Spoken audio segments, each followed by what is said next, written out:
Good morning, and welcome to the April DAC Monthly Webcast. I'm Jennifer Stafford, the Director in the Division of Assessment and Accountability Support, and we welcome you to our first ever home edition of the DAC Monthly Webcast. How things have changed since we were last with you in the studio for our March DAC Monthly Webcast. A lot of things have changed since then. We've had so many wonderful acts of kindness through our schools and our districts that are continuing to support our students and their families through this unprecedented time. We hope that you are safe. We hope that you and your family are healthy as we continue through this national emergency. As a Division of Assessment and Accountability Support, we are committed to continuing to support our district assessment coordinators and our building assessment coordinators as we go through this situation. Our goal is to continue the good support that we have always given to you in the school and districts in the past. We're committed to continuing to provide for you Monday emails, special DAC emails, and returning calls and emails, as well as communicating it with our monthly DAC webcast. We are presenting remotely from all of our home locations at this time. Many of our division and our office have telecommuted in the past. Oftentimes when you've called, you may be talking to a consultant that had been sitting at their home and giving you the support. So we are continuing that from our home locations to support each of you. Now, KDE is working almost 100% from our home location. So we're telecommuting for 100%. So KDE is doing their part to keep Kentucky safe, to continue with our sheltering and stopping the spread of the virus. Because we will overcome this. We're a strong Kentucky. We are committed to overcoming this, and together we will do it.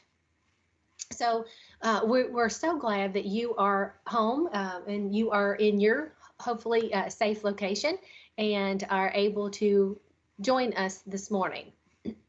We do have a good agenda for you, and most of the information that we are going to present today is information that is updated. So we have a good agenda for you. The first topic that we will talk about is the coronavirus and the state waiver. So we have announced that. We did that back in March, and we wanted to provide you some additional information. Shara Savage is with us, and she's going to give us some updates from ACT testing.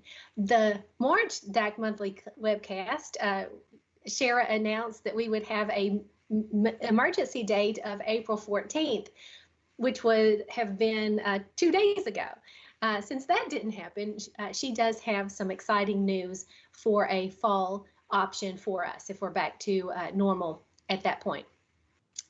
Jenny Larkins is going to present some new resources for you and our new webpage. It has a new look for you. We've got new resources. We've got new parent and educator resources. So we're looking forward to sharing those. They've already been shared through a DAC email, but we wanted you to see them for yourselves if you haven't had the opportunity to link to those yet. Jennifer Aiken is going to provide us some updates on the K-Screen materials and training that is upcoming. We also want to remind you that we have a survey out on the Kentucky Academic Standards Online Field Test and Quality of School Climate and Safety Survey. Many people have responded to that survey already, but we want to just make sure that that deadline is approaching, so we wanted to remind you of that. And finally, we'll share some exciting news about the social studies online field test in the fall. We are taking your questions, and if you can and would email your questions to dacinfo@education.ky.gov. At the very end, we'll ask Pam Powers, who is monitoring that email account, to share your questions, and we will have a question and answer time with you, as we always do. So again, we want to provide as much information as we can for you in a timely fashion. So let's begin with the coronavirus and the state waiver. Through our national partners, we in Kentucky have many national partners, and we stay on top of the topics and national conversation through many organizations. One being the CCSSO, the Chief Council of State School Officers. So CCSSO facilitates many conversations around assessment and accountability and other topics. So as representatives from the department, we are in contact with that organization, and they facilitate conversations with the U.S. Department of Education. On Friday, March 20th, the department representatives had a call facilitated through CCSSO, and they announced the state waiver from assessments and accountability and particular reporting aspects of reporting publicly. So that state template was shared with states at around 2 o'clock that afternoon, and by that evening, our interim commissioner, Kevin Brown, had applied for that waiver. We were able to get a tentative response from the department and a formal acceptance of our waiver letter then that following week. So while all 172 Kentucky school districts are now using non-traditional instruction program that's able to ensure that all students continue learning while the school buildings are closed, and the in-person classes are at this point canceled through the end of May, or excuse me, the 1st of May, then we wanted to utilize that flexibility in waiving the state assessments as well as the state accountability. Since student performance is measured on those assessments that we are not administering this spring, and they were used for the accountability, so it was very natural that the state waiver combined both the assessment as well as the accountability. So KDE was among all states now that have applied for the waiver and received formal or tentative acceptance of that. So we will continue with that waiver. Now that's just a 1-year waiver that we have received for this year. Now we do have the good fortune of the fact that we were able to administer a couple of things this past year. We started out in the fall of 19 with K-Screen. The kindergarten screener was given to our kindergarten students upon entry, and that information was released in December, so that's out there, that's publicly shared. Then we moved into January and February and had the administration of the access assessment for our English learners. So we do have a complete set of English language learner proficiency exam. So we have that administered and we are complete. Other states are not in the same situation on the ELs because they had chosen a later time frame to administer that assessment. So Kentucky's in a good shape with our EL and the access testing. We moved then from access testing into the field test for our Kentucky academic standards in reading, math, editing mechanics, and on-demand writing for the general population. So we are better prepared for the upcoming spring 2021 assessments because of that early field test. Now, we were on a call yesterday with some of our district assessment coordinators. We have the DAC advisory, and they were saying that it was a rush to administer that field test, and it was a race, and we were all sprinting toward the end of that. With that, though, we came out in a really good position because we did it so early that we are now better prepared for our new assessments in reading and math and in our writing, so with editing mechanics and on-demand writing. So in hindsight, it's good that we were able to get that online field test completed when we did. At the time, it was rather rushed and rather stressful because of how early it came, but it did set us up to be in a good position moving forward. We were also able to complete the Quality of School Climate and Safety Survey. So we have that data back from our vendor at this point.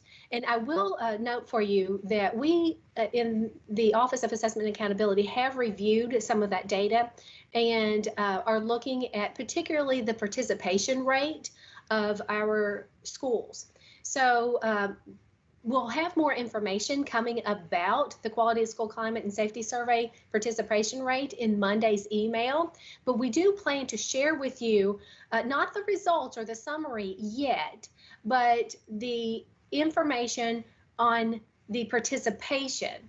Because as district assessment coordinators, I would assume that you would think that all of your schools participated in that Quality of School Climate and Safety.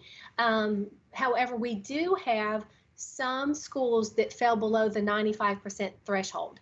And had we had used that Quality of School Climate and Safety Survey into accountability this year, that would have been problematic for those schools that didn't have that 95% threshold. So it works in its the fact that we do have the state waiver on our accountability because that gives us a chance to look at that Quality of School Climate and Safety indicator a little bit more in depth. So again, we're going to share with you next week that participation data. So look for a little bit more about that in Monday's email, and then the data next week. So with the reporting, with the state waiver, it was also exempted us from certain reporting aspects. Now, as I mentioned, we do have some complete data. We have the kindergarten screener, which is out publicly, and we do have the access test for our ELs. So those two pieces we could put out publicly. The other pieces that we have that are incomplete, which includes the Quality of School Climate and Safety Survey data, is incomplete. And the reason it's incomplete is the fact that our alternate assessment students that participated in that program, they were scheduled to take the survey during their window 2. So those students did not get to their window 2. So our alternate assessment students were unable to take their Quality of School Climate and Safety Survey. Without their important input into that survey, it will not be made public. So unless we have a complete data set, that information will not be made public. So we don't want to go out with anything public that excludes any of our important student groups.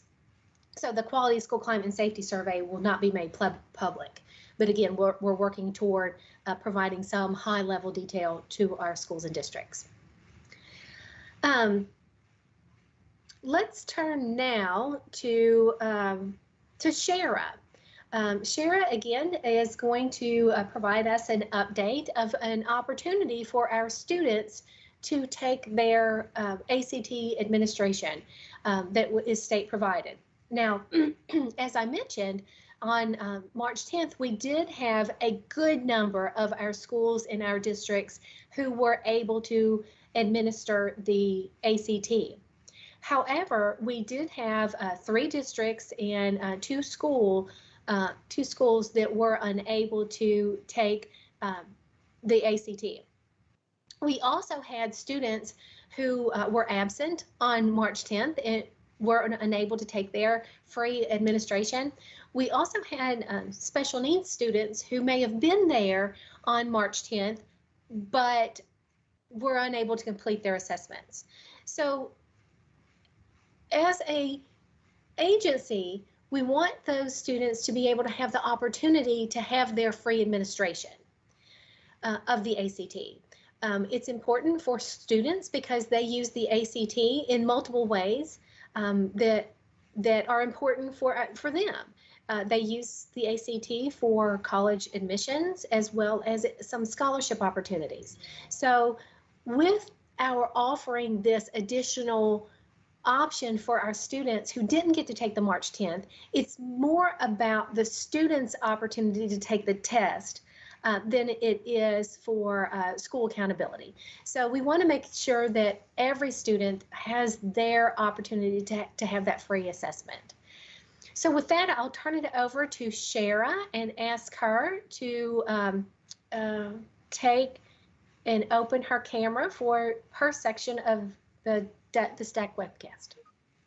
Thank you, Jennifer. Hello, everyone. As Jennifer said, we want to just take a moment to update you on the ACT and the options that we are going to be providing. So to ensure that examinees who miss their opportunity to take the state administration of the ACT this spring due to the closure as a result, school closures as a result of COVID-19, we are offering a fall testing option. Now, please note that this fall administration option is only available to current juniors who did not participate in the spring 2020 testing window. This is not an opportunity for students to retest. As data from the initial test date this spring is finalized, KDE and ACT will be continuing to work to identify students who did not test. However, DACs and BACs are likely best positioned to help determine who should be offered this fall opportunity to test. As additional information and training opportunities are solidified, ACT and KDE will work to communicate important details. So now let's take a look at those tentative fall testing dates. So as you can see from the slide deck there, the initial standard time test date is September 22nd. As with a traditional spring test date, there will be a corresponding accommodations testing window. The accommodations window, which is aligned with the initial test date, runs from September 22nd to the 25th and September 28th through October the 2nd. Additionally, the standard time makeup test date is October the 6th. The makeup accommodations test window runs from October the 6th through the 9th and on Monday, October the 12th. So please note that unlike a traditional spring administration, there will not be an online testing available.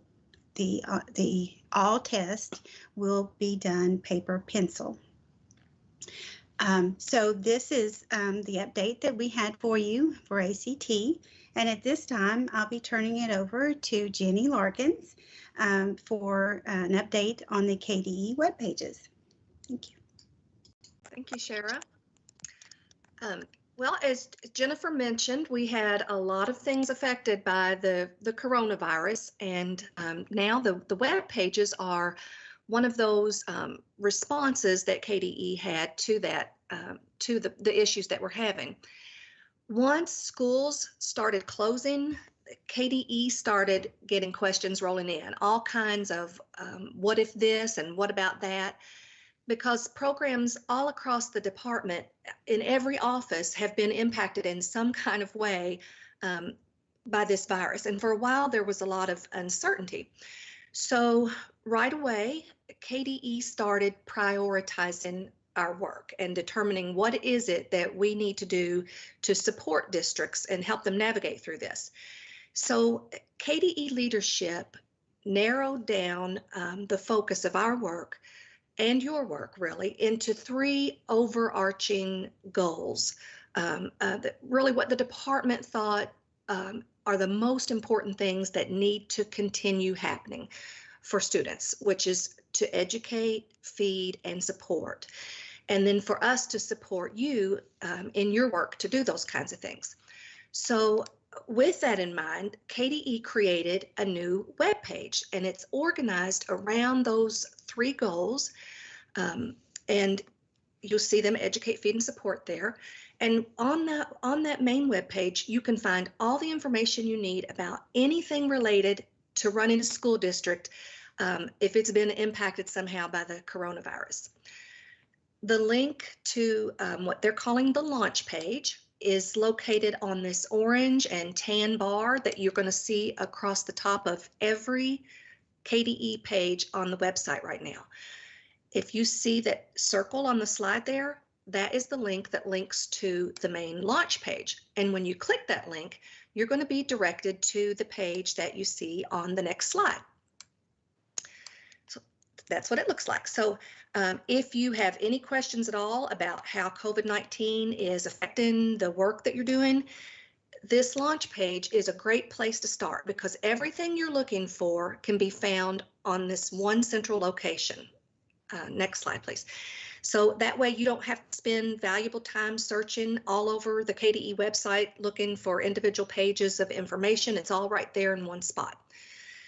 You'll see that the main content on the page is divided into those 3 areas that I mentioned a while ago: the educate, feed, and support.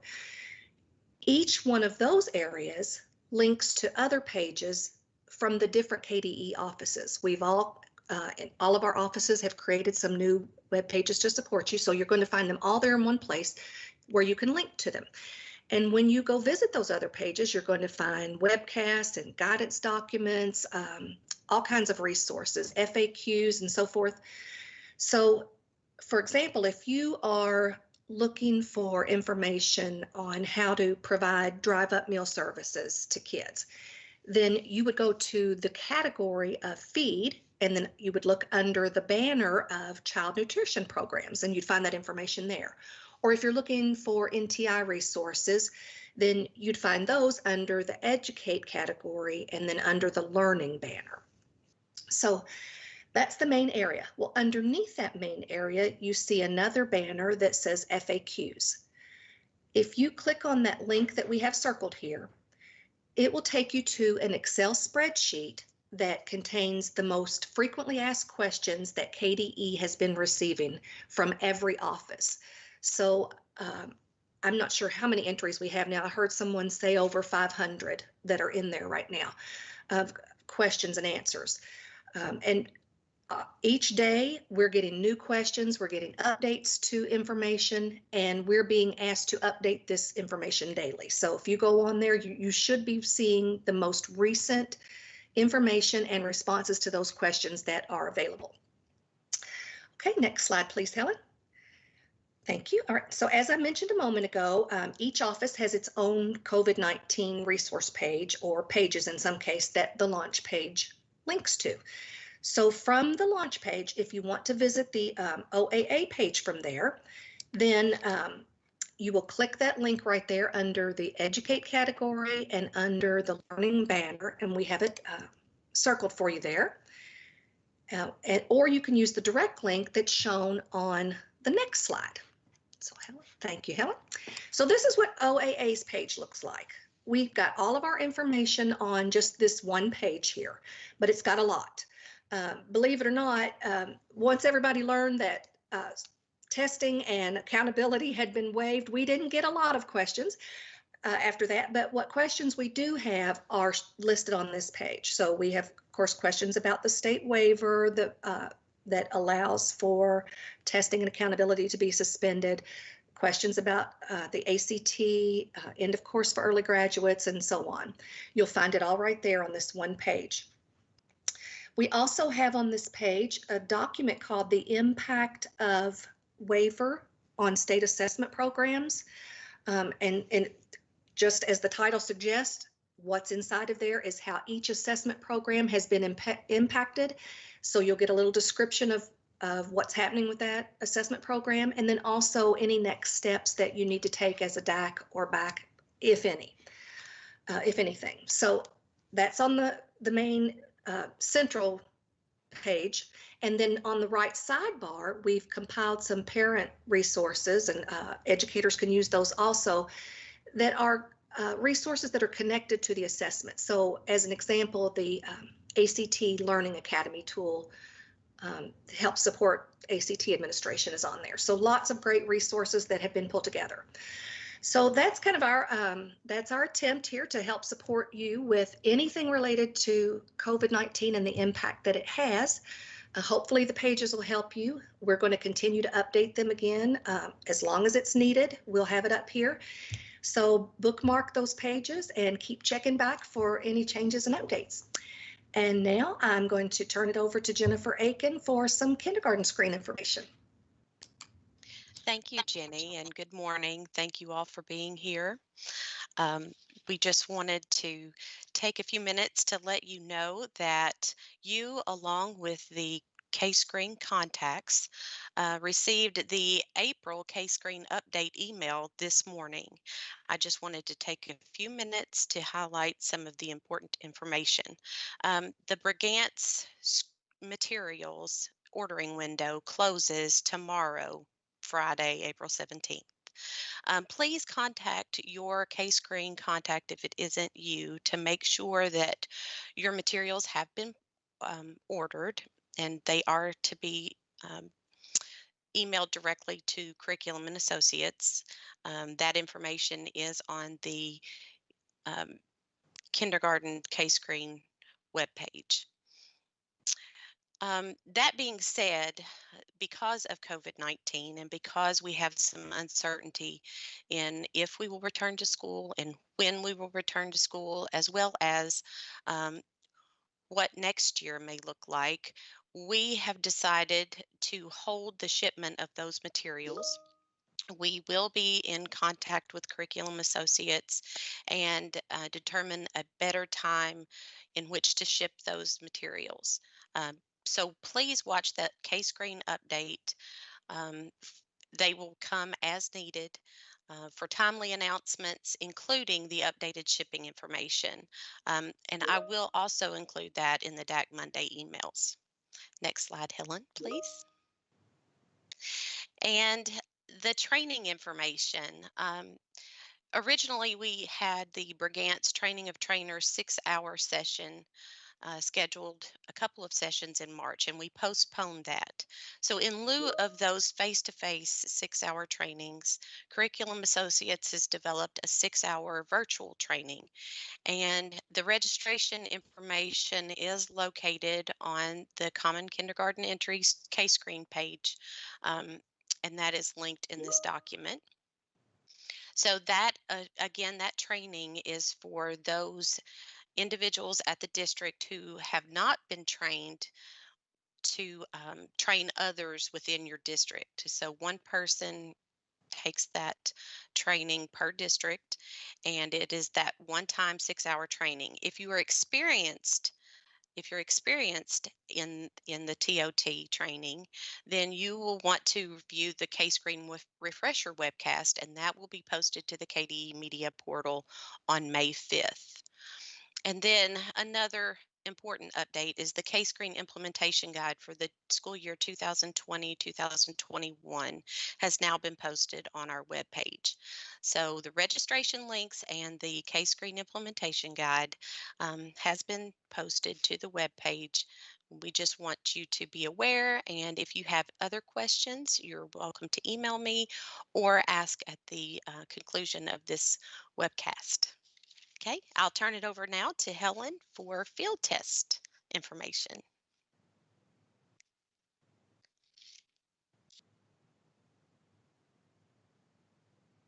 Well, good morning, everyone. I hope you guys are all staying safe and healthy at home. As Jennifer mentioned earlier, we actually provided you with a link for because we wanted to hear your feedback on the field test for the Kentucky Academic Standards. So we wanted to give you some of the preliminary data for that as well.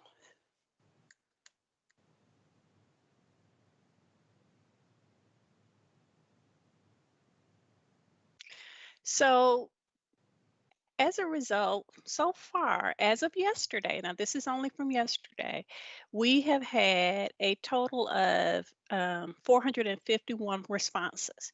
And we wanted to share this particular feedback information with you. This is what we've seen so far. So from the people who've responded, the participants who've participated in the survey so far, we have about 4.2% of the respondents were our district assessment coordinators. 37% were our building assessment coordinators. And we also had the test administrators, really good response from them, as there were like 24.4% of those, as well as the test proctors. We had about 36.4% that were test proctors.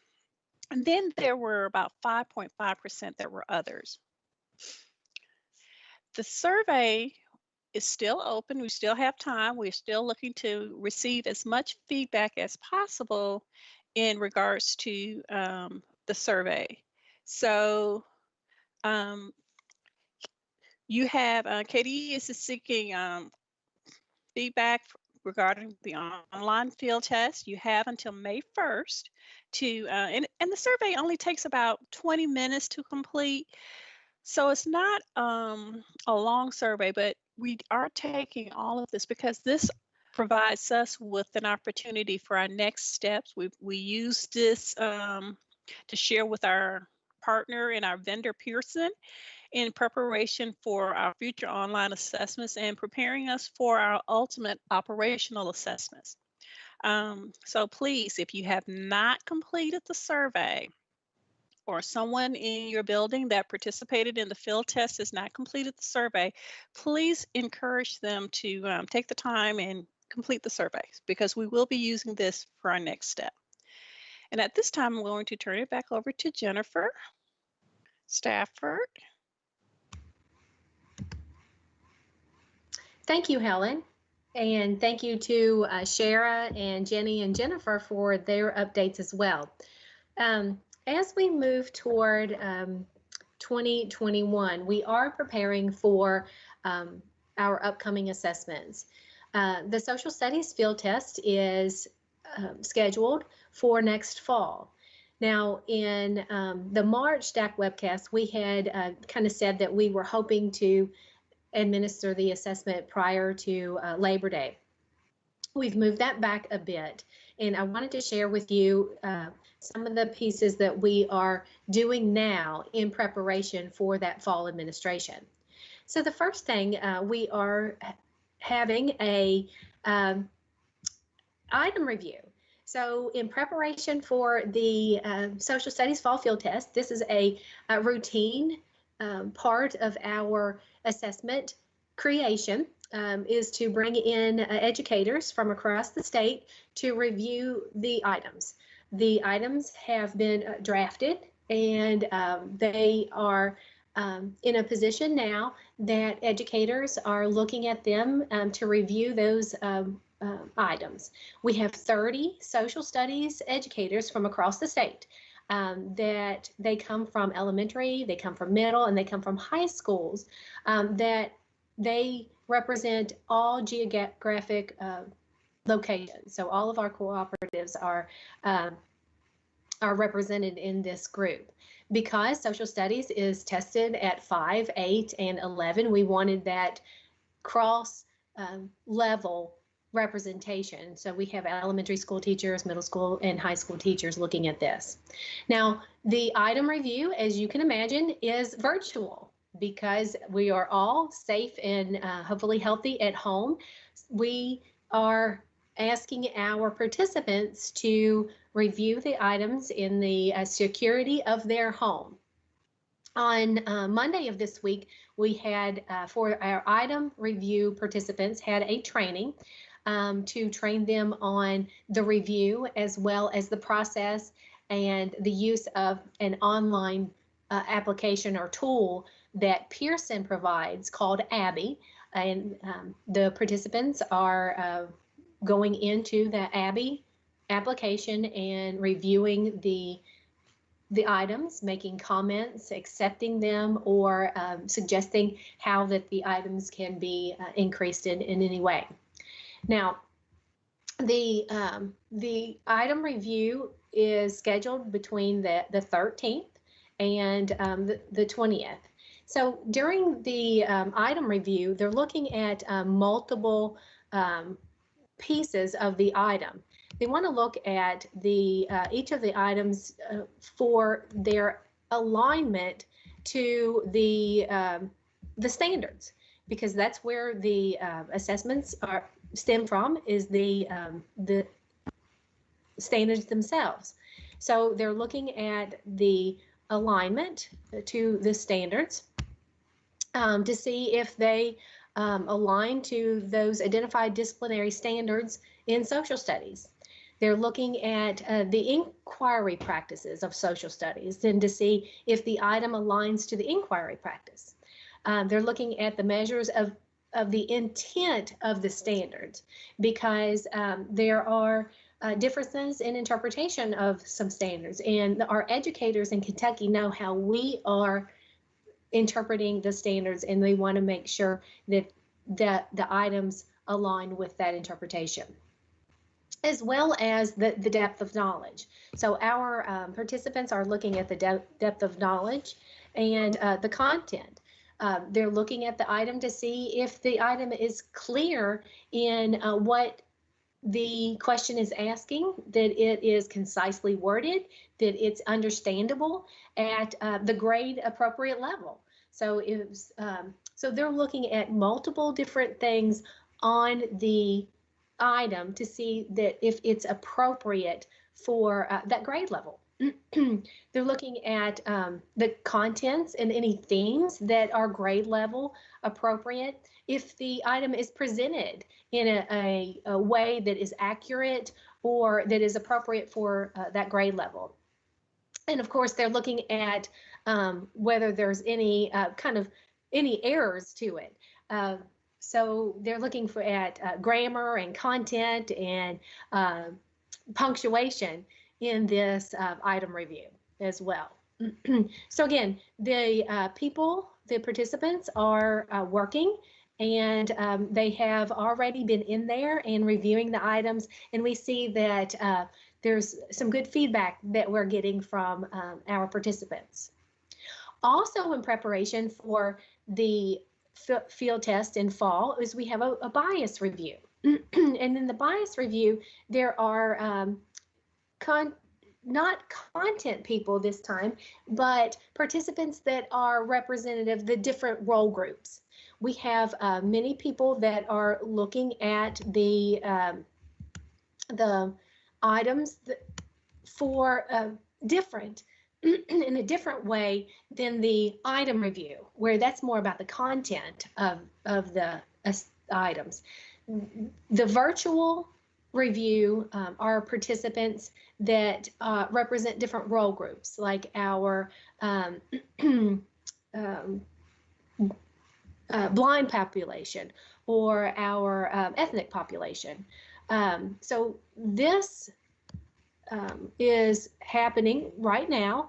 There was a training this week. It was on the 14th, and the bias review is happening from the 14th through the 21st of April. So these the participants, again, they are from across the state. There are 42% of the participants are white, and 33% are African American, 17% are Hispanic, 8% are Asian, and then we have representations from parents, higher ed, special populations, and 25% have worked with English learners. So we have a diverse group of participants that are taking part in this bias review. Now, they are looking for more for fairness and sensitivity on the item. So they're looking again at a different lens than our item reviewers. So they're looking for such things as content relevance and language appropriateness. So they're looking at the vocabulary to see if it's grade appropriate. They're looking at if there's any ambiguous vocabulary or vocabulary that we don't often use here in Kentucky. They're looking at conditions, if there are things that aspects of the questions that would advantage some groups over other groups. For example, and this is just an example, that maybe in different parts of the state, the words shopping cart are used, where in other parts of the state, maybe buggy is used. So they're looking at bias in that regard. So in addition, they're looking at different groups. Is any of the assessment, would it discriminate or give advantage to students in certain ethnic, racial, or religious or political backgrounds, or for discrimination against possibly our English language learners or students with special needs? So they're looking at gender as well. So if a question may advantage one gender over another. So they're looking at the items in that lens, as well as geography. Maybe there is certain parts of the state that would have an unfair advantage if a question was more familiar, or the content of the question was more familiar in one part of the state than it was in another. So again, they're looking at the items for different types of biases. And one of the last things that our bias review is looking at is the sensitivity of the item. So if there were items that would possibly bring about high emotions or undue emotions that would possibly upset students. So you could imagine that there are a number of situations that our students could have in their life as a tragedy, in some controversial topics that we would not want to place on an assessment that would bring about negative feelings from the students. So again, we are moving forward with all of the preparations for our fall social studies assessment field test. So now, when is the fall field test? So if we'll go to the next slide, then we'll see that the field test is tentatively scheduled for September 14th through 18th. Now, we had announced in our March webcast that we were possibly looking at completing the assessment field test prior to Labor Day. With the events that have happened in the past month, that has changed our plans a bit. So we're tentatively scheduling the fall social studies field test for September 14th through 18th. Again, as you know, we are looking to field test that grades at 6, 9, and 12, in the operational in the spring of 2021, continuing to be at the grades 5, 8, and 11. At that time, we're also looking at developing online practice tests. So similar to the type of items that were created for our field test back in the early spring, we are developing practice test items for our social studies as well. So you can look forward to those coming out before the fall field test. So let me pause there and see if there are any questions. So Pam, as you are pulling up, I want to just provide one other update, and I'm looking down at my notes here. As we have been in this situation, the General Assembly is continuing to work and passing bills and a budget. And we want to share with you that the General Assembly did pass Senate Bill 158 that will impact accountability. Our accountability model will change based on the fact that this bill has passed the General Assembly. So we are continuing to monitor that. Now, it's not gone to the governor's desk. It was just passed yesterday. So it's got just a couple of other little steps to go. And we will update you more on that piece of legislation and any other legislation that could possibly impact our assessment and accountability in our May DAC monthly webcast. But I do want you to know that that Senate Bill 158 was passed yesterday by the General Assembly. So Pam, let me pause there and ask if you have any questions. Good morning, Jennifer. Yes, we have several questions. We will need Shara back on. We've had several ACT questions, and we have several that have come in for you as well, Jennifer. So let's begin with our ACT question. Shara, are you still with us? Yes, I am here. Okay.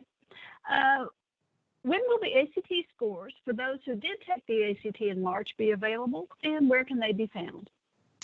Those scores are sent to the schools and to the students 8 weeks from the time that the students tested. So 8 weeks from the March 10th testing window. Okay.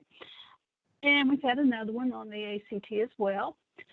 Do we need to resend the accommodation papers for ACT in September, or will they carry over from the spring?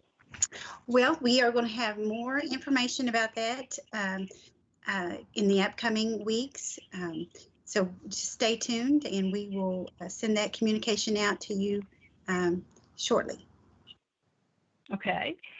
And we have another one that's come in. Do we know the timelines for ACT to create test rosters and apply for accommodations for the fall windows? Again, that is information that we are working to solidify, and we will have that information out to you. We are looking at doing additional trainings and some other documents to help assist with that. So as soon as we have that together, we will communicate and get with everyone. And one more question, and this could also pop over to Jennifer as well. For SVRR, is there anything that they need to be doing in SVRR at this time? I'm not ACT. I'm not aware of anything, but Jennifer probably needs to Jennifer or Jenny Larkins needs to answer that. At this point, there is nothing that is to be done in SVRR across any of our administrations. So there is a new resource we created. Jenny highlighted it earlier, and it's called the Impact on State Accountability, State Assessment and Accountability. It's the impact document that has specific situations for all of our district assessment coordinators. It has information on each of our assessments and what the current work is right now. So if you have not seen that document, it was released and on that page that Jenny referenced earlier. And that's a really good resource that we created for you so that you would know particularly on each of our assessments what the current work is for district assessment coordinators right now. Most of it is there's no work to be done at this point, but I think that you will find that that's a useful document.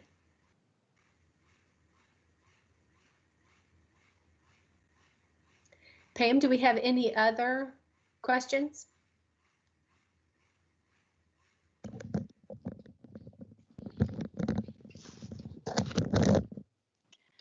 Sorry about that, folks. We've had a little bit of a glitch over here out in the wilds where I live. Can you still hear me, Jennifer?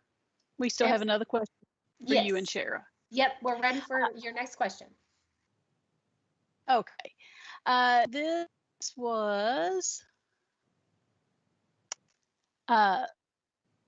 this is really a Shara question. They've received their ACT scores. Are they able to share those with students, or are those scores embargoed? I am not sure. I believe Jenny or Jennifer would need to. I'm a little on the fence on that, so I'll let one of them answer that question.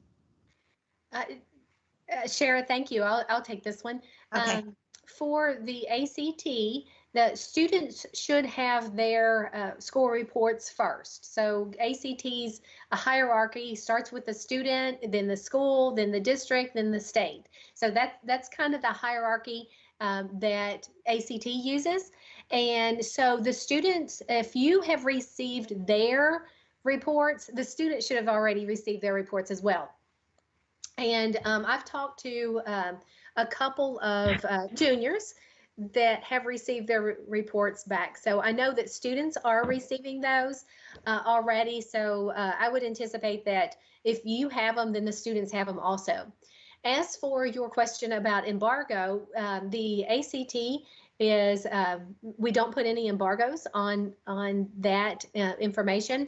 If you do share it though, I would qualify that it may not be all of your students. So you may receive summary reports that is not inclusive of all of your students. So you want to make sure as you communicate with your boards of education or your public, if you do that, that it is not, possibly not, a complete data set. Now, if you were able to test 100% of your students at that time, then you would not need that caution on there. But I know a lot of our schools did not get the complete population assessed during that March 10th administration. So I would just encourage you to communicate the fact that it may not be a full data set as you are releasing that information. And we've also heard from a couple of DACs saying that, yes, the students have received their scores back. Good. That's great, because it's really important for our students right now. And again, that we want to have every opportunity for our students to have the their scores so that they can utilize it for college admissions or early admission deadlines and scholarships. And we have another question that's kind of an ask. The ACT window and the social studies field test, is there any way to separate those more? They're asking because they feel it will be stressful on the BACs and the ACT test coordinators. We do understand that, that it is a pretty tight timeline. However, what we have gotten is the fact that we have information from our Pearson contacts, and the time frame that they need to prepare for that online operational assessment for the spring. So there's a window of opportunity to administer that online field test, and then for the ACT option as well. So we'll go back and we'll look at that. We do understand the time tightline, appreciate that comment. And we have another question here about the quality of school climate and safety survey. that our students took this spring. Is there any way we can get the results back before fall? They would like to see some more detailed information on how their students responded. Sure, and we will provide summary data for our schools and districts. Absolutely, we will. We're taking this first step with the participation data this coming week. So that's the first step toward getting that quality of school climate and safety survey to you. And we're working diligently to provide that summary data. So we'll get that out to you in a pretty timely fashion. Okay, another ACT question has popped in. The district has not received their ACT scores. When should districts expect to receive their ACT scores? We say to allow the full 8 weeks to elapse from the initial test window. So 8 weeks from March 10th is when ACT says you should expect those. Remember that they score them in batches, so you may not receive all your students at one time. So just be patient, and they assure me that they are on time with the grading of the answer document. So they should be there soon. Thanks, Shara. We've had another question pop in, Jennifer. Will field testing for the alternate K-Prep in reading, math, and writing occur during window 1 of the 2021 school year, or as a separate window?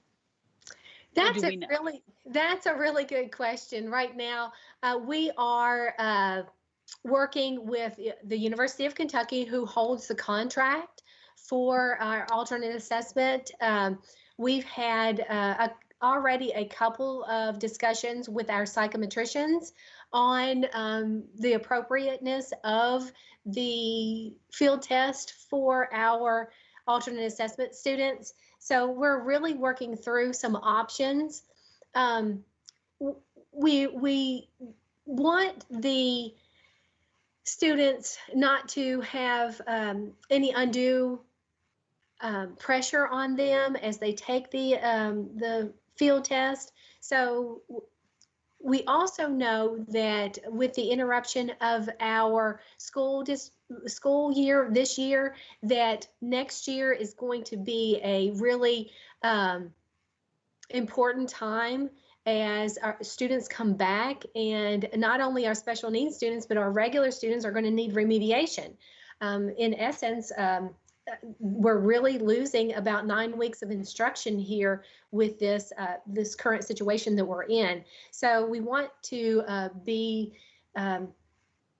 respectful of that and cognizant of that, and not impact instruction as much as we can. So we're taking into consideration a lot of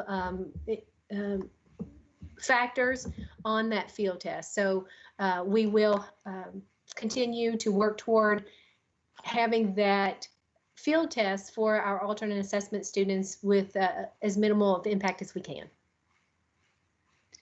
And one last question for you, Jennifer. On the social studies bias review that's occurring, do we have representatives from the Kentucky School for the Deaf and School for the Blind or specialists in those areas doing the bias review? Yes, we do. We have, and I'm sorry I may have failed to say that, but we absolutely do have people from the School of the Blind and the Deaf. Yes.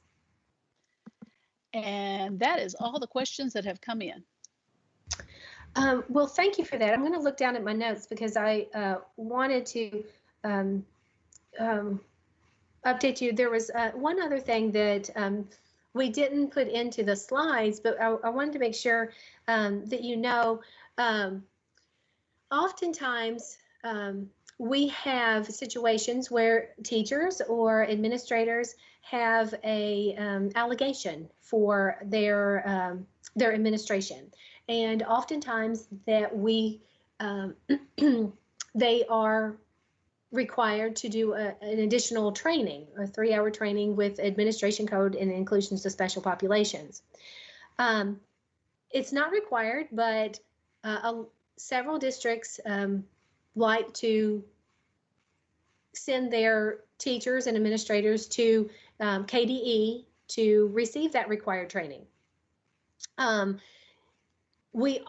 Every other month, we offer administration code and inclusion of special populations training at the department. And the next one is scheduled for May 5th. And that training will be offered, continue to be offered. So we have, at this point, we have 20 people that are registered for that, that training. We are offering it, and it will be a virtual training. We have a group that is working to make that session online through the Teams application and to make it interactive. So again, it's just another effort of ours to continue the service that we provide to our schools and districts through this time. So I do want to make you aware that that is happening. And if you have anyone that is scheduled to be on that training or take part of that, that it will be offered through the Teams. It's not going to be offered like this through the media portal, but if they have registered, they will receive a meeting invite, and they will get online through a Teams application. So we are working to make that as interactive as possible and productive as possible through this time frame. Pam, Jennifer. I'll ask one last time. Okay, do you have another question? I was about to ask. Yes, we do. If a teacher needs training related to a testing allegation, will these be scheduled through the summer? Will they be virtual, in person, a combination? What can you tell us? So yes, thank you for that question. They will be continue to be offered every other month, as we have in the past. And we will continue a combination of in-person as well as virtual. We want to take this first one in May as an opportunity to try out the system. The Teams application has been working well for the past month. We've put a lot of pressure on that application, and it has filled our needs virtually.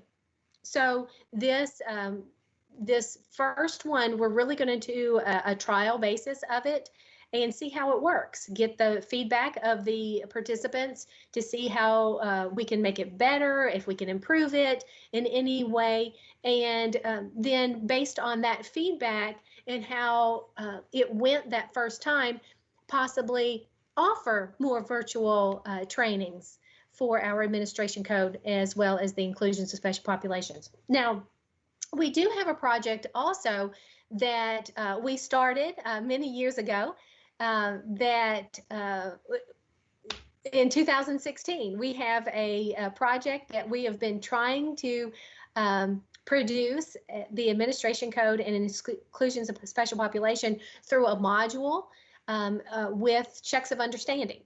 And that project has been on the back burner for years now. And it's a project that we are going to pull back out and place it first and foremost, because we have time now that we want to spend on it and think it's a valuable project.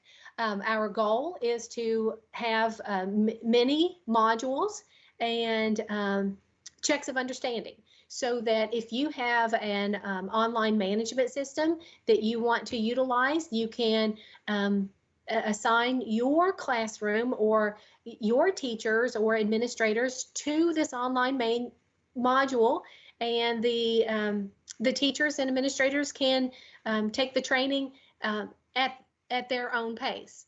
So that's another opportunity that we are looking to provide for our schools and districts. So we've got a lot of innovative approaches that we're going to try to take with this training. So that's a long way to say yes, there will be in person as well as other opportunities for our trainings. And we've had a couple more questions come in about the same topic here. The summary data that we're going to share with the districts and schools, the quality of school climate and safety survey, is that going to be the only thing, or will there be additional data that we will share with them? So we have full data sets that will be made public. So for example, we had the kindergarten screen full data set that we will provide, that has already been provided in the open house. We'll put that in the school report card in the fall when the school report card is opened. We also will have English learner data from our access test that will be able to be provided, because that is a full data set that has been able to be looked at, and the verification went through the WIDA contract with DRC. So there was some verification of that data as well that happened. So those two pieces of assessment data that are full data sets will be made public. Where we have incomplete data sets, like the quality of school climate and safety survey, that will not be made public. However, we do plan to provide summary data, some information back to our schools and districts. We're working right now through this first step toward that data with the participation data for our quality of school climate and safety survey. So this next week, our district assessment coordinators can look forward to getting some information about the percentages of students who have participated. And also in that this first set of data, you'll also get a listing of students who were able to participate as well. So as a first step, you will get the participation rate and attempted and not attempted, as well as specific information about students. Some schools fell below that 95% participation rate, and we want to get a understanding of why that 95% participation rate fell below that 95%. So we're going to ask some questions as a first step toward getting an understanding of that quality of school climate and safety data. So then after we get that process complete, then we'll come back with some summary data on the quality of school climate and safety survey. And that is all the questions that we have. Well, thank you so much for participating. Thank you for all the good questions. And I started the hour out thanking you all for your participation. I truly hope that you all are safe. I hope that you are healthy and that your families stay healthy. And we will, as Kentuckians, we will get through this. We'll get through it together. And we, as always, are here to support you in many ways. And one way that we want to do that is to support you in you being safe at home. So we are so glad that you were able to participate with us today. We wish you the best, and we will see you back here for our next scheduled DAC webcast on May 14th. So thank you very much, and stay safe and healthy.